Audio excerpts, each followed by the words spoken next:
Are you thinking of getting away from this and getting more of this?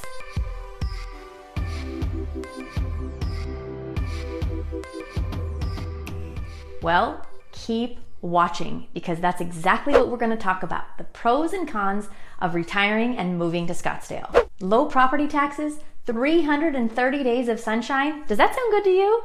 Me too. So you've probably been thinking about this for quite a while. I know everyone does. I know I do. Thinking about retiring, what is that going to look like? Where are we going to be? Travel? Where are we going to live? All of those things. It's really exciting, but it can also be really scary. Here's the good news. I have helped lots of clients move here either for second home or retirement. So lucky for you, I have helped lots of people just like you, from planning to retire, where to live, all the steps in between. So I've got you covered. So why retire to Scottsdale? Well, first off, we are known as the Valley of the Sun because of our above average days of sunny weather, which I don't know about you, but it's hard for me to stay in a bad mood when the sun is shining outside. So we have about 330 days of sunshine all year. We are that place that everybody comes to visit and no one wants to go home. So the summer here can be brutally hot. I'm gonna rephrase that. The summers here are brutally hot, but whenever I talk to my clients that are from the Midwest or the East Coast, this is what they say to me every single time. I will take this hands down over shoveling snow, dealing with the ice, dealing with humidity and the bugs. We don't have those here. So they say to me, I will take the heat, no problem. So in the summertime, we also do have monsoons that do cool down our weather in the summertime. Sometimes we get rain, sometimes it's just dust and wind, but it does bring the temperatures down. Overall though, most people will deal with the heat of our summer over anywhere else that they have come from. So our winter, spring, and fall are amazing when it comes to the weather. Now, a lot of times people don't realize how cold we actually get here in the desert in the winter. We can get to freezing and sometimes below. And every once in a while, we do get snow on the mountains. And that's when you will see everyone flood up Pima Road and Scottsdale Road up to North Scottsdale to get that perfect picture of snow on a saguaro cactus for their next Christmas photo. We are lucky if the snow lasts the whole day. Sometimes it's gone by the next day. Usually it's gone within the next few hours, but it is a sight to see. It is stunning on our mountains. So this is the time of year that also all of our big events happen and last through the spring. We locals here also call this snowbird season, and we love our snowbirds. So this is the time of year that our Midwest, East Coast, and well, really everybody that deals with winter conditions, unlike us, comes to visit and stays because they love it. Our weather is great from about October through about April and May. So trade in your snowblower, your slicker, your rain boots, whatever else you need where you come from, and get ready to enjoy the outdoors. Get your golf clubs, your hiking shoes, and everything else, because outdoors is where you'll be living in Scottsdale. So second, Scottsdale has some of the best golf courses in the country. We have 200 right here in the city of Scottsdale. And do golfers golf all year round? Yep, they do. They golf all year round here. So in the summer months, golfers do adapt their tee times to our weather and to make sure that they're trying to miss those monsoons as they can pop up in the afternoon. So golfing in the summertime is not for the faint of heart, because our cooler temperatures in the morning in the summer can still be about 98 degrees. But oftentimes our golf carts are equipped with a temperature control or a misting fan, something of that nature, to try to help people stay as cool as possible while they're on the cart. We have golf courses here in Scottsdale that are designed by some of the top golf course designers in the world, like Jack Nicklaus, Tom Weiskopf, Pete Dye, and Phil Mickelson. So having started my real estate career with a developer that did high-end properties that always had a golf course kind of as a focal point, I have that ability to really help both buyers and sellers when they're looking at these communities make sure that whatever it is that they're looking for, whether their home is on the golf course or not, making sure that they are getting what they want. If they want to make sure they're not going to get balls in their yard, don't worry. I've got you covered there. I understand that. If you just want to be part of a golf course community, I understand those as well. Have great relationships with a lot of the golf course communities here within Scottsdale, and know all of the membership managers, so we can get you a tour of those courses that you're interested in. So another benefit here in Scottsdale are all of the top-notch healthcare providers that we have right here in Scottsdale. And let's face it, as we get older, we need it a little bit more often. So we have got phenomenal healthcare providers that oftentimes people that are even just second homeowners, they come here and have procedures done while they're here because our doctors and our healthcare facilities are top notch, out of this world, great.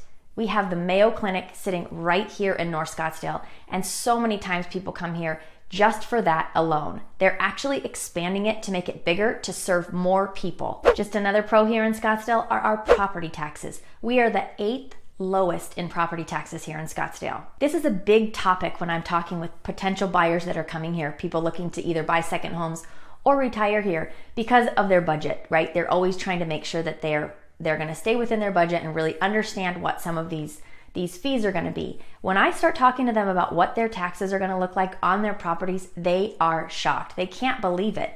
Where they are coming from, the taxes are usually extremely high. So they look at this as such a big benefit to moving here overall to stretch their budget. So oftentimes when we're looking at our property taxes, maybe our state tax or income tax might be a little bit on the high side. That is not a factor here.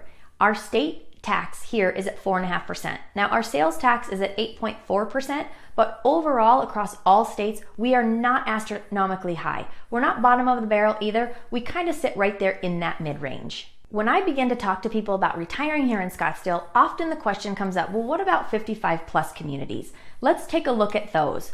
Well, the reality is that Scottsdale really doesn't have a lot of those. There are a couple in South Scottsdale, but they're not in those enclosed kind of overall big master plan communities that people often hear about as far as 55 plus communities.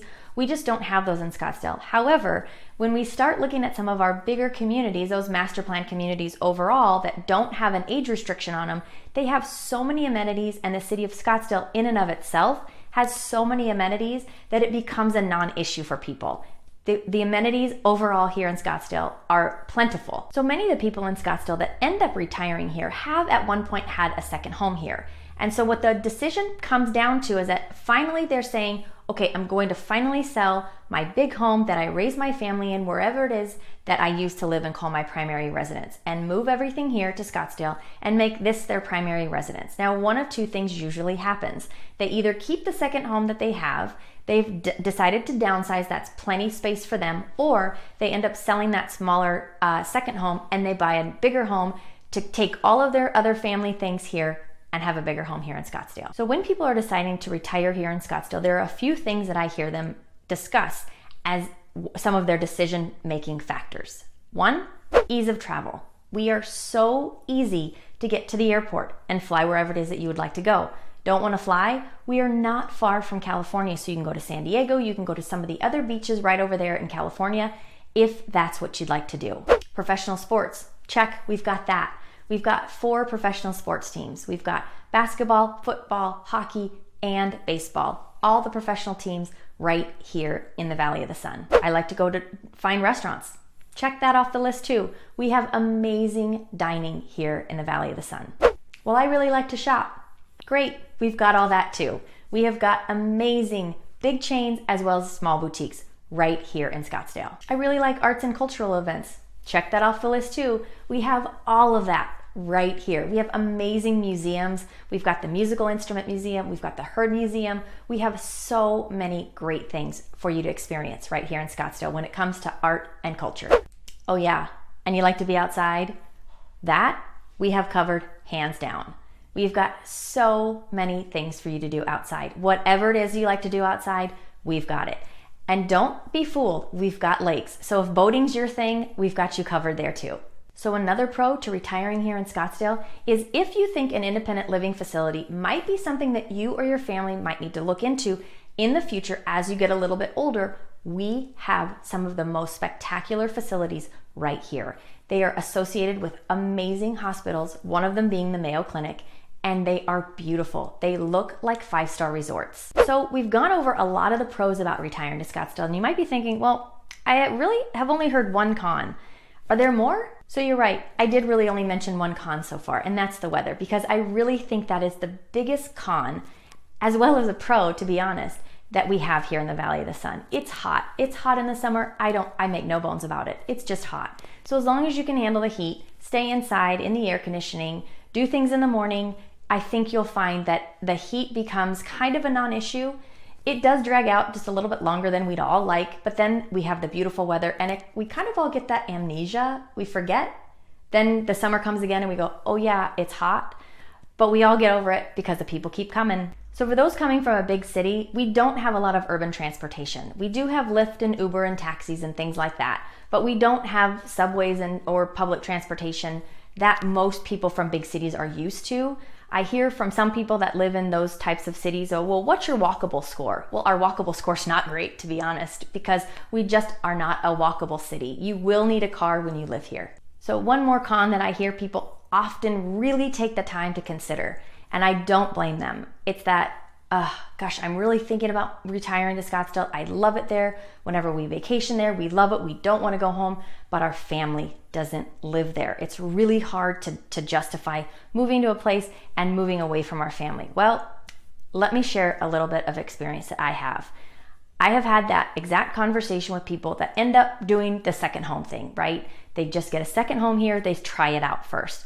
Inevitably, their family comes to visit. Their family starts staying longer. They start maybe renting their own place. And what happens? The whole family ends up moving. Or the parents move first, and then I get that call a few years later, and they say to me, Shawn, guess what? My family's starting to move out here. I'm gonna get them in touch with you because they need to buy a house now too. It always happens. They all start coming. Especially in our world of COVID right now where people can work from anywhere. We're having more and more people move here because their quality of life for wherever it is they're coming from, they feel it is going to be so much better here. So there you have it, the pros and cons of retiring to Scottsdale. As you can see, we have quite a few more pros than we do cons. And as I said before, Scottsdale is one of the most sought after places to retire here in the West. And in 2020, Arizona as a whole was the top 7th place to move in all of the US. So thank you for watching. As always, if you've got questions, call me, email, text me, drop me a comment down below. Share this with somebody if you think it's helpful. Thanks for watching, and I'll see you next time.